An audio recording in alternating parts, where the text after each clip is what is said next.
মুআজ্জিজ মুহতারাম, যাকাত না দেওয়ার শাস্তির ব্যাপারে আল্লাহ রাব্বুল আলামিন বলছেন, ওয়াল্লাযীনা ইয়াকনিজুনা আয-যাহাবা ওয়াল ফিদ্দাতা ওয়া লা ইউনফিকুনাহা ফি সাবিলিল্লাহ ফাবাশশিরহুম বিআযাবিন আযীম। যারা যাকাত দিবে না, তাদের সম্পদগুলো পুঞ্জীভূত করবে, নিজের কাছে রেখে দিবে, সম্পদ হোক, খ্যাতি হোক, টাকা হোক, পয়সা হোক। আল্লাহ বলেন ওয়া লা ইউনফিকুনাহা ফি সাবিলিল্লাহ, তাহলে তাদেরকে যারা আল্লাহর রাস্তায় খরচ করে না, হে রাসূল বলে দেন, ফাবাশশিরহুম বিআযাবিন আলীম, তাদের জন্য রয়েছে ভয়ঙ্কর শাস্তি।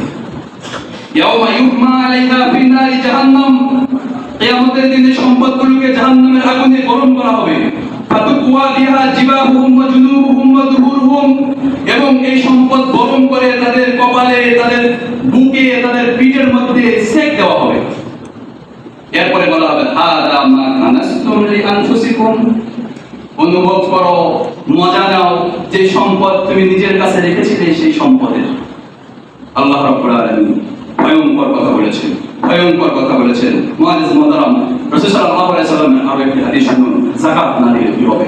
রাসূল সাল্লাল্লাহু আলাইহি ওয়াসাল্লাম বলেছেন, আবি হুরায়রা রাদিয়াল্লাহু তাআলা আনহু قال রাসূলুল্লাহ সাল্লাল্লাহু আলাইহি ওয়াসাল্লাম, আবি হুরায়রা রাদিয়াল্লাহু তাআলা আনহু বলেন, রাসূল সাল্লাল্লাহু আলাইহি ওয়াসাল্লাম বলেছেন, মান আতাহুল্লাহু মালান, যে ব্যক্তিকে আল্লাহ সম্পদ দিল, সম্পদশালী বানালো, বিত্তশালী বানালো, ফালাম ইউআদ্দি যাকাতাহু, কিন্তু যাকাত প্রদান করলো না হিসাব করে করে, মুত্তিলা লাহু ইয়াউমাল কিয়ামাতি শুজাআন আকরা লাহু, কিয়ামতের দিন এই সম্পদকে বিষধর সাপে রূপান্তর করে, রাসূল বলেন আকরা লাহু যাবিবাতানি ইতুবিকুহু ইয়াউমাল কিয়ামাতি, তার গলার মধ্যে ঝুলিয়ে দেওয়া হবে, আর ভয়ঙ্কর বিষধর সাপটা তাকে দংশন করতে থাকবে। বিষের ক্রিয়ায় তার বস্তুগুলো খুলে পড়ে যাবে, হাড়গুলো ফেটে যাবে, আর এই সাপ বলতে থাকবে, অনুভব করো, মজা নাও, যে সম্পদ তুমি তোমার কাছে রেখেছো। রাসূল সাল্লাল্লাহু আলাইহি ওয়াসাল্লাম কত বড় ভাষা করেছেন।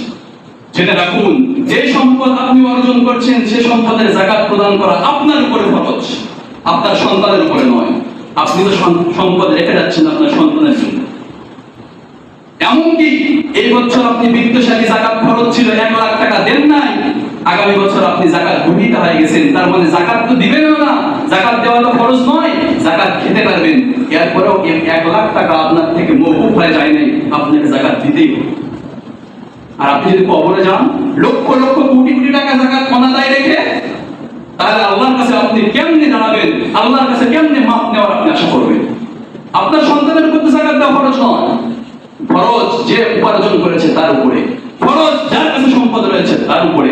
মুআজ্জিজ মুহতারাম, নিজের দিকে খেয়াল করুন, সম্পদ করুন, সম্পদ বাড়ান, সম্পদের পাহাড় করুন, কোনো সমস্যা নেই, সম্পদের যাকাত দিন, সম্পদের যাকাত দিন, সম্পদকে সুরক্ষিত করুন, আল্লাহ সুরক্ষিত করবেন বলে ওয়াদা করেছেন, যাকাত দিন।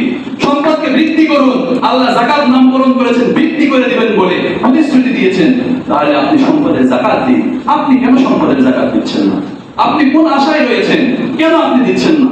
মুআজ্জিজ মুহতারাম, এজন্য সম্পদের যাকাত দেওয়ার দিকে নিজে মনোযোগ করুন।